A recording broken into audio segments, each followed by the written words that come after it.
Makatulungan nila ako, yung mga anak ko, iba. Ang kapatid na maliliit. Mahal na mahal ko po si mama. Pag minsan po nakakasakit si mama, wala naman kami pang gamot sa kanya, pambili ng gamot. Sila na ang gagastos ako, mapahinga na muna. Ako na mag-aalaga, sila ako kapag-trabaho. Lumalapit po kami kila Lulu at sa mga kapatid ni mama kasi yung mga kapatid ni papa, hindi naman po kami pinapansin.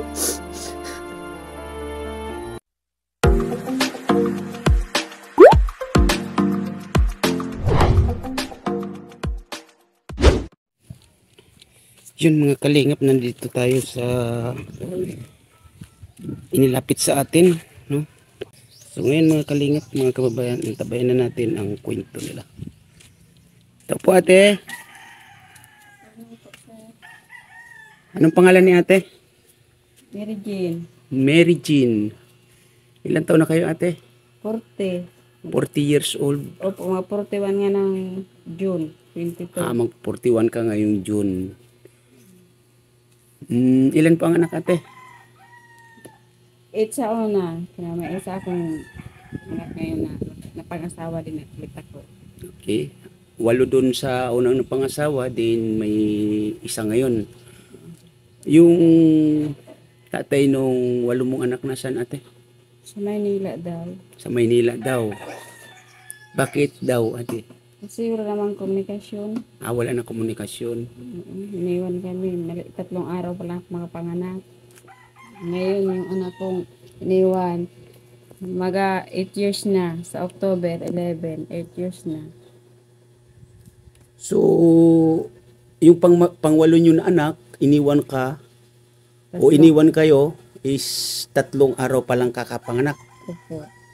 Pero sa ngayon, yung bata is 8 years na. Opo.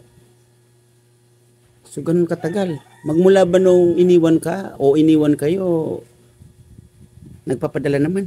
Hindi. Hindi. Hindi. Pwede bang malaman ate kung anong naging dahilan? Kasi yung asawa ko, ang trabaho nun dito, yung nagpapasada, yung naghahabal-habal, may nakakasakay na mga babae, yun, natutokso siya, iniwan na lang kami. Walang suporta, wala kung ano man. So, nung iniwan kayo ni kuya, anong ginawa mo ate? Pumunta ako sa nanay niya, pinapaalam ko na yung anak nila wala na kasi umalis ng alas 12. Tapos, nag-umaga na, wala pa din. Siyempre, yung mga anak ko aaral, yung pagkain. Pumunta ako din sa kapatid ko, sa tatay ko, kasi wala naman ibang makakatulong. Yung mga pang-araw-araw pangangailangan. Tinulungan din ako ng tatay ko. Kasi walang-wala. Iniwan kami kahit piso, wala. So, yung mga time na yon ay tatay mo yung nakatulong sa'yo, Opo, kinakapatid ko. tsaka mga kapatid mo, or kapatid mo. Opo. So, siyempre, may mga pangailangan, unang-una, walo nga kamo yung anak ninyo, no? At doon sa, yun nga, yung bunso na iniwan na 3 araw pa lang, is, buti, nakatulong yung mga magulang mo at yung kapatid mo. Opo, nakatulong din sila. Tapos, kasi nag-blatter na kami noon dati. Kasi iniwan na nga kami, ahingin na lang sana ng suporta. DSW din, tinulungan din kami. Kasi yung anak kong pangalawa, grade 6 pa lang noon, iniwan ni tatay niya. Tapos, October noon umalis, gusto niya makapagpasok, mapag-aral ng high school. Yun, nagpunta ako sa DSWD para maghingi ng tulong. Gusto niya pag-aral. Tinulungan ako, binigyan ako ng mga gamit. Sa awa ng Diyos, nakagraduate po sa ng grade 12 po. Nangasawa, madali mong pang-asawa. Ngayon may anak lang 2. So, ilan na yung anak mo ngayon na may asawa? 3 na. 3 na. Isang lalaki, 2 babae. Buti May mga nasa tamang edad naman na sila nung nagsipag-asawa sila, ate. Wala. Yung lalaki, 20. Yung pang-dalawa, 17. Yung pang-tatlo, 15. Yung mga sumunod niyan, ate, nag-aaral pa ba? Opo. Yung isa, si Jebelyn, hindi na. Bakit? Kasi yung pangangailangan araw-araw. Medyo tapos yung kailangan niya sa paaralan wala ibigay. So, ilang taon na yan si Jebelyn? 14. Nag-14 siya ng December. So, sa ngayon di siya nag-aaral. Hindi na. Ano yung naging sani at hindi na siya nag-aaral, ate? Minsan kasi walang mabaon, nagpupuno sa pagkain. Yung kakailangan niya sa paaralan, wala maibagay. Dati naging kasambahay ako. O ngayon, di na ako makapagtrabaho kasi may anak na. So, saan kayo kumukuha ng... Siyempre, kakain kayo sa araw-araw. Pumupunta kami doon sa bundok, nangunguha ng mga nyog, pikalokad, tapos Yung ginagawang kopra. yung piyakopra, yun. Pag nabintay, yung bibili ng bigas. So, sino naman yung nangunguha ng nyug? Si Jebelyn, kami. Kayo ni Jebelyn. Opo. Maliban ba kay Jebelyn, wala na nakatulong pa sa'yo? Yung isang lalaki ko, si Arnel, Ilan taon na yun? 19, kaso di naman nato masyado makapagkuha ng mabibigat. Hindi masyado makapagbuhat ng mabibigat. Bakit? Kasi nung grade 3 pa lang siya, nahulog siya sa nyug. May pilay siya dito. Hindi nyo na ipagamot. Hindi naman, hilot-hilot lang dito sa albularyo. So, doon sa mga ibang anak mo, anong grade na sila? Yung nakapangasawa, si Jimmy Rejoy, nakapagtapos ng grade 12. Si Ten, hindi man nakagraduate. Sino yung si Ten? Christine yung Christine. nakapangasawa ng 15 anyos. Grade 9 lang. Nangahati lang sa grade 9. Nagpaasawa na.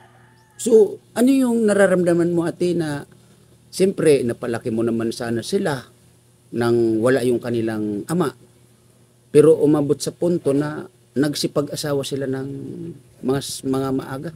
Masakit na sa hirap-hirap ng buhay. Ginawa ko lahat para sila malaki na magkasama-sama kami sa pag-aaral. Na sana tapos sila mag-aaral. Makatulungan nila ako. Yung mga anak kong iba. Ang kapatid na maliliit.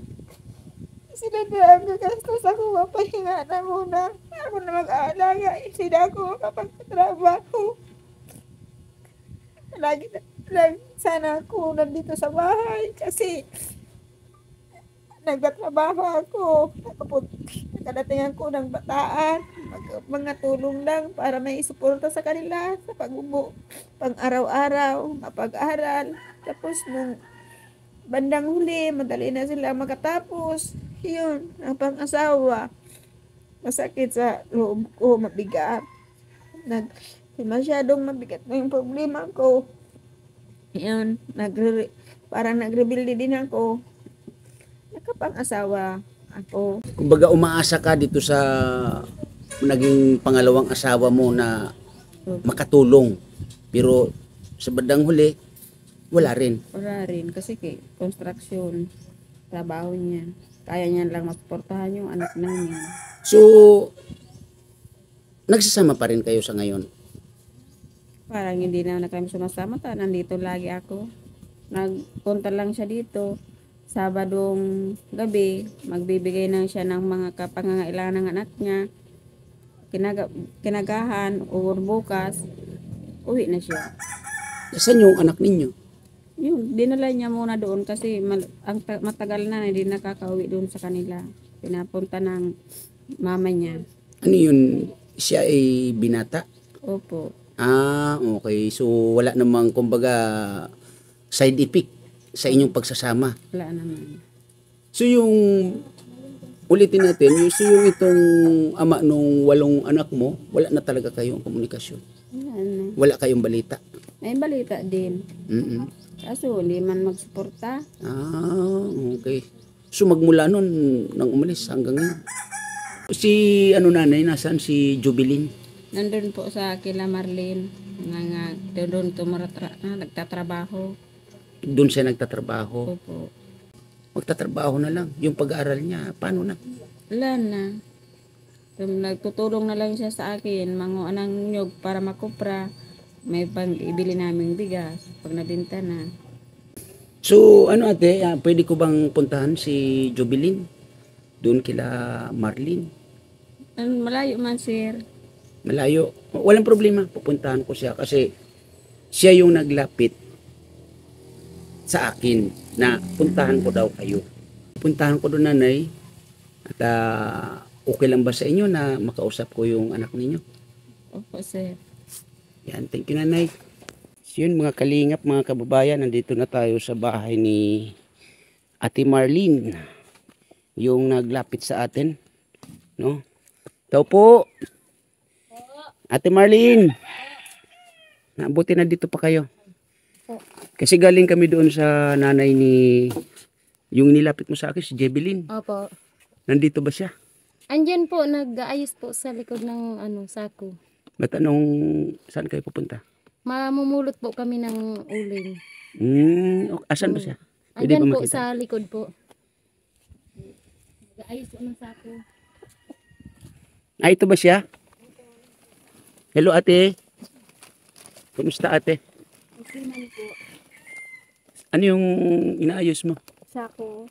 Tapos, anong gagawin dyan sa sako? Magtutulong po kay ate magpulot ng uling. Okay. Pwede ba akong sumama doon sa pagkuhan nyo ng uling? Opo. Ayan, sige. So, ate Marlene, anong oras ang alis nyo? Ngayon po, pag naayos niya lang po yung sako, pupunta na po kami doon. Pwede ba akong sumama doon? Opo, pwede naman po. Ayan, thank you, thank you. Kasi galing ako doon sa nanay nito. Ayun, nakapagkwento nga na nandito daw si Jebelyn. Opo. Siyempre, kahit na ganito kalayo o gaano kalayo, kailangan kong puntahan. At salamat naman at inabutan ko pa kayo dito sa inyong bahay. Okay, sige. Sasama ko rin, ha? Opo. Pababa na kayo. Pupunta na rin po. So, ayun, mga kalingap, mga kababayan. Ito ay, di ko alam kung ano to. Basta ito. Ayan, si Ate Marlene at si Jebelyn. Maya po, alamin natin sa batang ito kung ano at bakit nandito siya.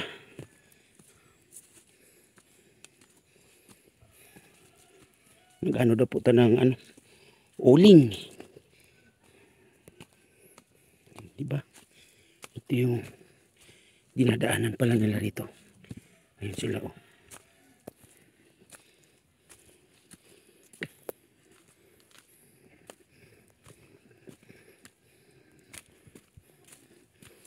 Ako, baka malayo na naman to. Kasi yung papunta dito sa kanila is 1 hour. Almost 1 hour. Oh. Hinihingal na ang inyong lingkod. Makuha lang natin yung detalye ni Jebelyn.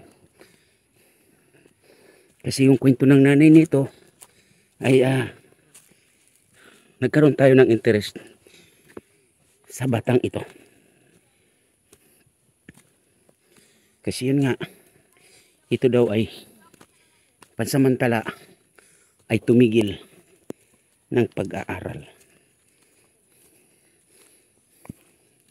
So siguro, ang karugtong po nito, mga kalingap, mga kababayan, doon na mismo sa pagkukunan nila ng uling. Abangan nyo po.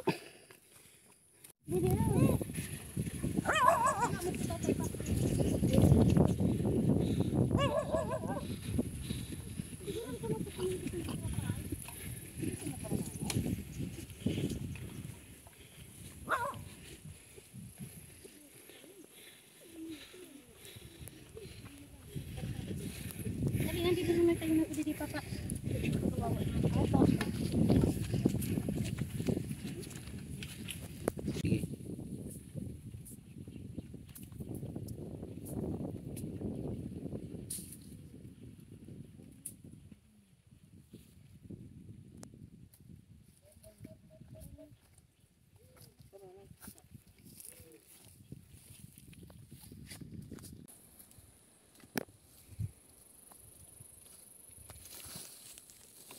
Buti walang apoy yan, ate. Marley. Wala man. Oo, pa naman na ano natin ng tubig. Ito bang si Jovelyn ay laging sumasama sa'yo? Nagtitulong siya pag ganito na may nag-uuling kami. Kasi katulong-tulong ko siya doon sa tindahan, nagliligpit siya ng mga plato. So, ang pagkakasabi kasi ng nanay niya, nandun kasama mo sa tindahan. Opo, tapos sabi ko sa kanya, ngayong araw, nagsasara muna ako kasi tutulong nga ako dito sa asawa ko magamit ng uling. Sabi niya, baka pwede ate, sama na lang ako sa inyo kasi para makakuha man lang daw siya ng pambili yata ng kailangan nila, katulad halimbawa bigas. Doon kasi parang manghinayang siya dun sa sahod ko sa kanya na 70 siguro iniisip niya magsasarada ko, wala siya sasahurin niya yun. Hindi, sabi ko sige kung sasama ka di isama na lang kita doon. Kaya sumama siya dito, nagpaalam siya sa nanay niya. Mama ulit siya dito. So, ano yung pagkakakilala mo dito sa batang ito? Ang alam ko sa kanya, ang kwento sa kanya nung ate niya, lagi daw to napunta sa bukid, nangunguha ng nyog, namumulot ng nyog, tapos kinukupra yata nito, tapos pag nakupra na, ibibenta, minsan mabibili yata ng mga 300 ganyan, 200, bibili nila ng bigas, kasi nga, hirap sila sa buhay. Tapos nagkataon na kumain sila ng lugaw dun sa tindahan namin, ang dami ko ng ligpitan na plato, nagkusa siya sa akin na, at sabi niya, te, pwede bang ako na lang magligpit dyan? Sabi ko, sige, kasi hindi naman pumasok yung una kong nakuha doon. Magligpit ng plato. Tapos yun, nalaman ko, sabi nung ate niya, dyan ka na lang mag-extra kay ate para hindi ka na mahirapan magpulot-pulot ng nyug sa mga sa bukid. Kasi nga, baka daw nag-aalala yung ate niya kasi baka daw ito magkahasa pa dyan sa mga pinupuntahan. At least dito ka sa tindahan, nakikita lang namin. So, ano yung pagkakaalam mo sa kanilang pamumuhay? Ang alam ko, hirap sila sa buhay kasi iniwan daw to nung tatay, maliliit pa sila, 8 silang magkakapatid. Yung 2 niyang kapatid na babae nagpag-asawa ng mga bata pa. Siguro naisip nila wala silang tatay, yun siguro yung kala nila pag mag-asawa sila hindi na mahirapan. Naisip nila, kaya nga ito sabi ko sa kanya, patigil na sa pag-aaral kasi kulang daw sa financial. Talagang nahihirapan yung mama niya. Sabi ko, pinapayawhan ko naman na huwag ka muna mag-asawa kasi bata ka pa. Oo, kasi 14 years old. 14 years old lang. So, salamat ate Marlene ha. Kasi yan naanuan mo na tulungan siya kahit papaano. So, mamaya kausapin ko tong batang to ha.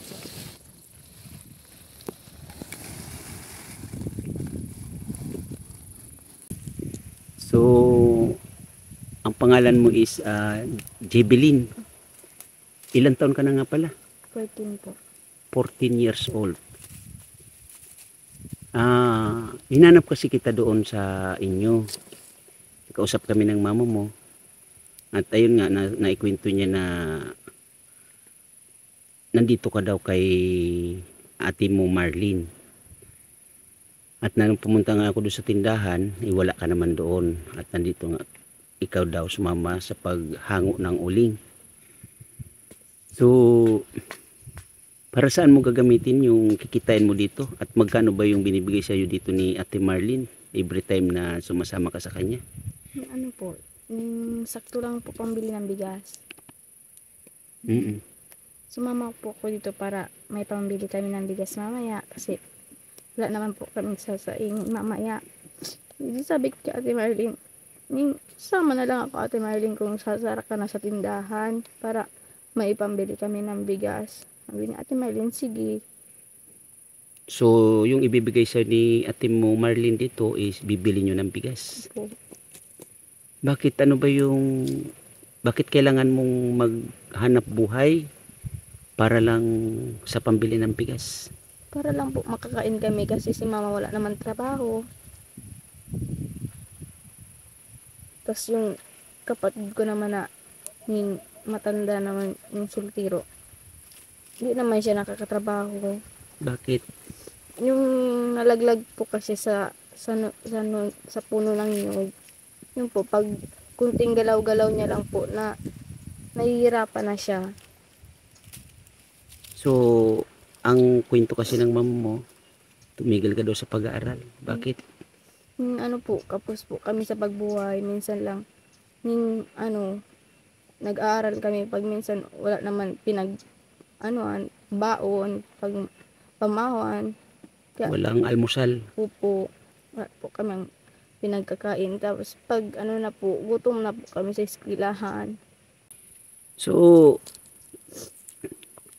ano yung plano mo ngayon na tumigil ka sa pag-aaral? Ano na lang yung gagawin mo? Ano po, nagpupulot po ng nyug para kuprahin. Sinong kasama mo naman? Yung mga mga kasama ko man po dun sa ning barangay namin na kuha ng nyug. Ayun lang po kasama ko. Sa pag nangunguha kayo ng nyug, mga ilang piraso naman yung nakukuha ninyo? Pag marami naman po, nasa sobra naman po 50 ang nakukuha ko. Ngayon, ang gagawin nyo doon, gagawin yung kopra. Po. Pag nabenta nyo yun, magkano naman yung kabintahan? Ano naman po, nagsusobra naman po 300, pa 500. Pag kumita kayo ng ganon or nakabinta kayo ng ganong halaga, ilan kayo maghahati-hati? Hindi man po kami naghahati-hati. Iba-iba man po ang nakukuha namin. Kumbaga kanya-kanya. Opo. Ano ba yung pinagpupulutan nyo ng nyug? May nagmamayari niyan? Buti hindi kayo pinapagalitan. Hindi man po, nakikipag-usap lang nga, mangingi kami ng nyug kasi wala po kami pambigas. Sabihin naman ng may-ari, sige, pulot lang, basta wag lang umakyat. Okay. Ganun lang po sabi ng may-ari. Okay. So,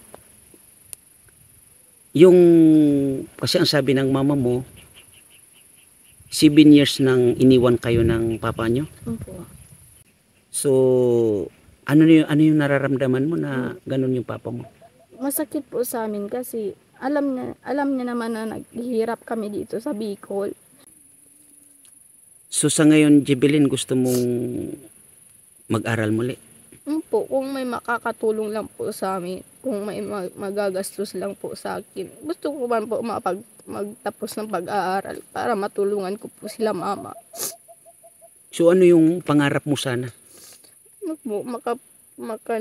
Makapagraos po sa paghirap na matulungan ko po sa mama. Kasi sabi ni mama, gusto naman ako ni mama magpagtapos sa pag-aral kasi si mama daw graduate lang po siyang grade 6. Di naman po siya nakatulong daw sa high school. Gusto sana ni mama makapagtapos ako ng grade 12, maka-college po ako para sabi ni mama kung saan ako gustong pumunta, mapupuntahan ko. Sabi sa akin ni mama. So ano yung gusto mong marating sana sa pag-aaral mo? Kung halimbawa man makapasok ka ng college, anong gusto mong Gusto ko sana po makapunta ng magandang lugar na makapagtrabaho. Sabi ni mama makarating lang po ako sa abroad. So pangarap mo mag-abroad? Opo. Sa mga magkakapatid ninyo, may nakapag-aral ba or nakapagtapos? Po, si ate po, isa lang po, graduate lang siyang grade 12. Graduate ng grade 12. Yung isa lang, grade 9, tas nagpaasawa na siya. So, sa magkakapatid ninyo na babae, ilan na yung may asawa? 2 po.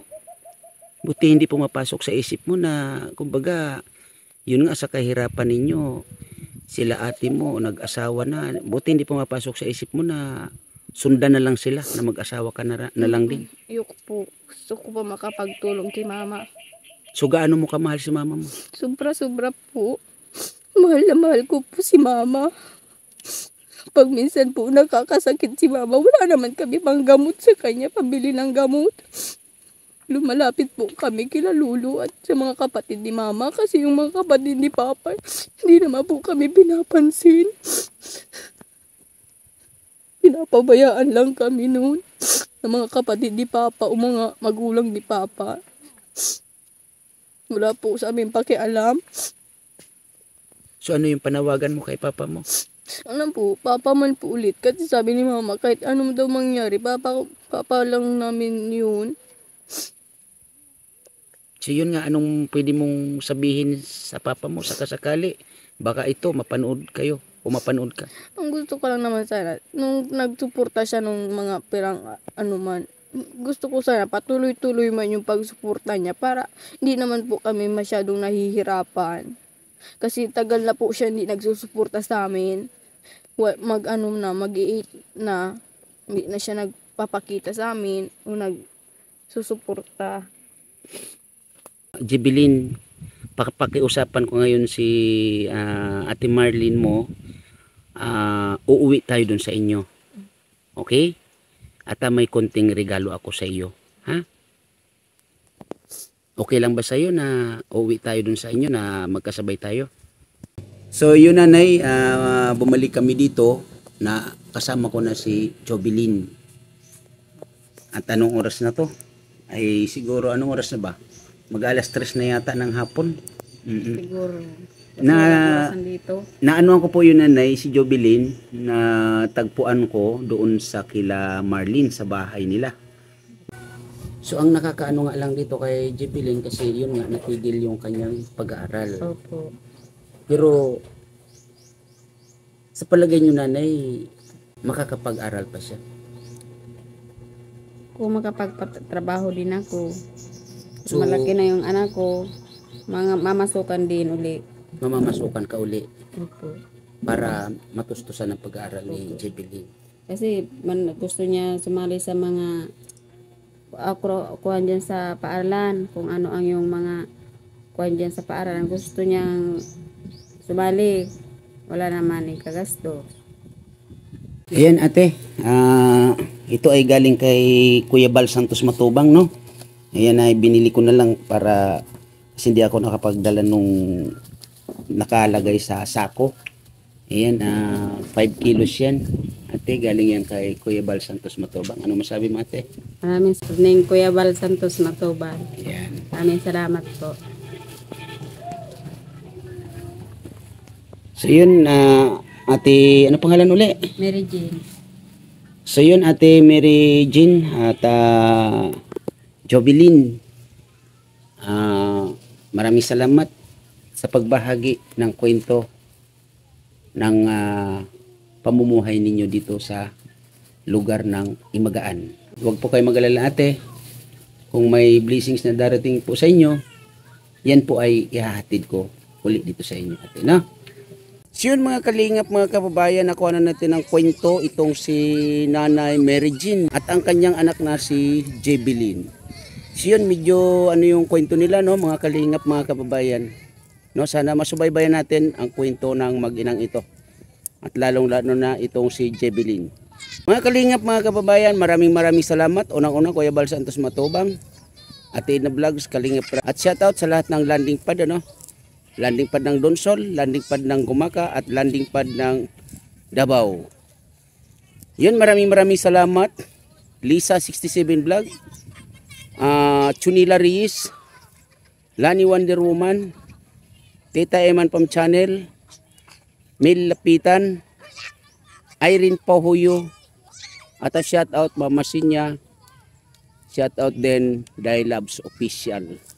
Ayan, maraming salamat KTV Angels 100 at shoutout Kindred TV and Maria Cusinira. Shoutout din sa Kalahi Community. Yan, maraming salamat po sa inyo. At shoutout Maestro 21 TV. Mga kalingap, mga kababayan, maraming salamat po sa lahat At sa mga OFW natin kababayan, mag-iingat po kayo palagi kung saan man po kayo naroroon. At maraming salamat din sa mga nagsishare ng blessing sa ating YouTube channel. Mga kalingap, mga kababayan, at sa lahat, maraming salamat and God bless us all. Bye-bye!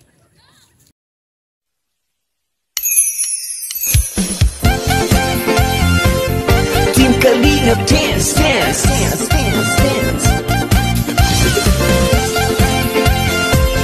Team Kalingap dance, dance, dance, dance, dance. Team Kalingap ang laging hanap-hanap, tumutulong sa kapwa at taong mahihirap. Di alintana ang pagod at hirap, sa pagkalinga sa tuwa si Lola Damianay napapainda. Team Kalingap, Team Kalingap dance, dance. Team Kalingap, Team Kalingap, Team Kalingap dance, dance. Salamat sa lahat ng sakripisyo nyo, Kuya Bal Santos Matubang, Ate Edna, Kalingap Rab Matubang, Kalingap Jason, Papa Franz, Daddy Philip, Brother Paz, Engineer Adol, Kalingap Edo, Kalingap Berta, Super Makat Andoy, Kalingap Abdol, Kalingap Habong, Kalingap Jose. Yeah, yeah. Team Kalingap dance, dance. Team Kalingap, Team Kalingap dance, dance.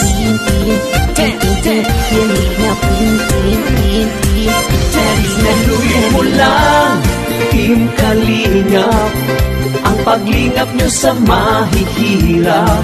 Ang pagtulong nyo ay inspirasyon sa lahat ng henerasyon. Ituloy mo lang, Kuya Val, gawin ang adhikaing pinapangarap.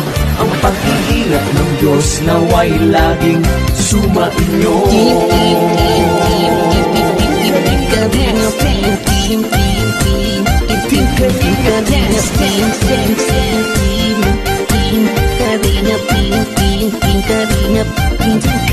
Pagpalain kayo at palakasin ng mabuting Diyos na mahapagin, pati mga Kalingap supporters, OFW mga subscribers. Huwag nang intindihin pa kontrabida at online bashers. Ang mahalaga'y tumulong sa kapwa, magbigay ng may pag-ibig sa kapuspalad, saya at ligaya sa bawat puso ang nadarama.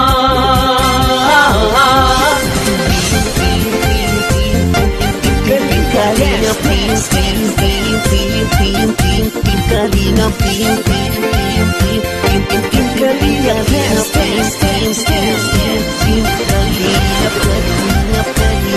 Kalingap, ituloy mo lang, Team Kalingap, ang paglingap nyo sa mahihirap. Ang pagtulong nyo ay inspirasyon sa lahat ng henerasyon. Ituloy mo lang, Kuya Val, gawin ang adhikaing pinapangarap. Ang pag-iingat ng Diyos naway laging sumainyo. Ituloy mo lang, Team Kalingap, ang paglingap nyo sa mahihirap. Ang pagtulong nyo ay inspirasyon sa lahat ng henerasyon. Ituloy mo lang, Kuya Val, gawin ang adhikaing pinapangarap. Ang pag-iingat ng Diyos naway laging sumainyo. Ang pag-iingat ng Diyos naway laging sumainyo. Ang Kalingap ay laging karamay nyo. Team Kalingap dance, Team Kalingap dance, salamat sa inyo. Team Kalingap Dance. Kuya Pam, Kuya Pam, Kuya Pam, Kuya Kalingap Dance. Kuya Pam, Kuya Pam, Kuya Pam, salamat sa inyo. Kuya